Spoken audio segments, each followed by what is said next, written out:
KCR operation Akarsh టీడీపీని వదిలి కాంగ్రెస్ గూటికి చేరింది. కాంగ్రెస్ లో బలమున్న నేతలను గులాబీ గూటిలో చేరమంటూ కేసీఆర్ పావులు కదుపుతున్నారు. అందులో భాగంగానే కోమిటిరెడ్డి బ్రదర్స్ కేసీఆర్ ను కలిశారనే సంకేతాలు వెలువడుతున్నాయి. ఇటీవల జరిగిన సార్వత్రిక ఎన్నికలకు ముందు భువనగిరి ఎంపీగా ఉన్న కోమిటిరెడ్డి రాజగోపాల్ రెడ్డికి తిరిగి ఆ టికెట్ ఇవ్వవద్దని టీపీసీసీ చీఫ్ హోదాలో పొన్నాల అధిష్టానం వద్ద లాబియింగ్ చేసినట్లు కోమిటిరెడ్డి బ్రదర్స్ పలుమార్లు ఆరోపణలు గుప్పించారు.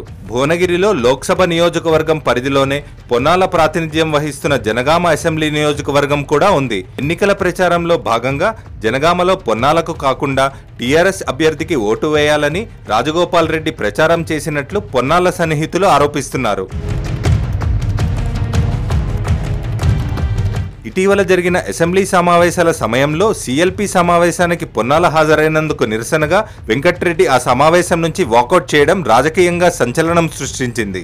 పొన్నాల, కోమిటిరెడ్డి బ్రదర్స్ కాంగ్రెస్ నేతలే అయినప్పటికీ రాజకీయంగా ప్రత్యర్థులుగా కొనసాగుతున్నారు. ఈ పరిస్థితిని గమనించిన కేసీఆర్ కోమిటిరెడ్డి బ్రదర్స్ కు గాలం వేసినట్లు ప్రచారం జరుగుతోంది. కోమిటిరెడ్డి బ్రదర్స్ ను టీఆర్ఎస్ లోకి లాగడం ద్వారా రాజకీయంగా పొన్నాల దూకుడుకు కళ్ళెం వేయాలన్న ఆలోచనలో కేసీఆర్ ఉన్నట్లు సమాచారం.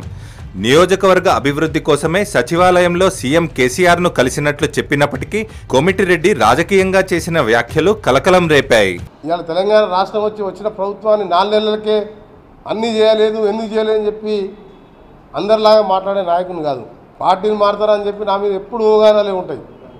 అందుకనే కరడుగట్టిన ఎంత కాంగ్రెస్ వాదినో అంత తెలంగాణ వాదిని. టీఆర్ఎస్ అధికారంలోకి వచ్చి కేవలం 4 నెలలే అయినందున విద్యుత్ సంక్షోభంపై ఆ పార్టీని విమర్శించలేమని కేసీఆర్ ను సమర్థించారు. కోమిటిరెడ్డి వ్యాఖ్యలతో కాంగ్రెస్ పార్టీలో కలకలం రేగడంతో మరిన్ని ఆసక్తికర వ్యాఖ్యలు చేశారు. తనకు నియోజకవర్గ అభివృద్ధే ముఖ్యమని, అందుకోసం చంద్రబాబునైనా కేసీఆర్నైనా నిలదీస్తానని వ్యాఖ్యానించి ఆయన కాంగ్రెస్ ను వీడి టీఆర్ఎస్ లో చేరబోతున్నాననే ప్రచారానికి కొంతమేర ఫుల్ స్టాప్ పెట్టే ప్రయత్నం చేశారు.